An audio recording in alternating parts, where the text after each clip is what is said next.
What if I told you that summer is actually the scariest season? I think that The Starving Saints by Caitlin Starling would support this fever dream of a novel that actually invokes one of my childhood reoccurring nightmares with this idea of a castle under siege. My nightmare wasn't about a castle under siege, but we are following three women in different walks of life in this kind of faux medieval setting where their castle is under siege and resources are quickly running out, forcing leadership in the castle to make some really desperate and horrific decisions. And then a group of saints miraculously appear, bringing salvation. But salvation at what cost? This is a story about disillusionment and finding power in rage and grief that at times I think gets a little lost in its own allegory. I like that we have really complicated women at the center of this story that are making really interesting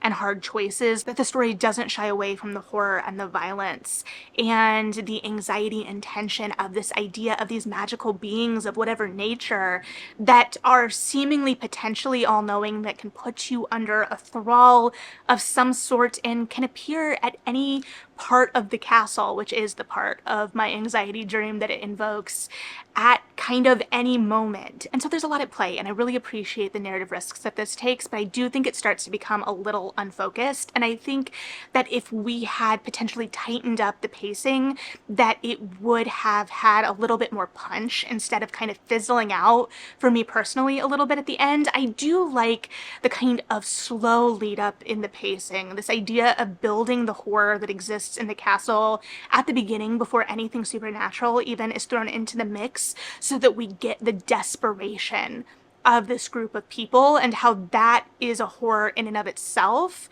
But then I do think we lose ourselves just a little bit, even as I really like the different explorations of these three very different women and the very complicated, difficult choices that they are asked to make, and that they are very interesting characters. But I think we begin to lose sight of them a little bit as characters, and they start to become a little bit more of a kind of thematic stand-in, which can work, but again, I do think it needs to be a little bit tighter in the storytelling for that to really pack a punch. And I think there were opportunities to tighten here that could have just made the punch land a little harder. That being said, it did still invoke my nightmares, which I would count a success.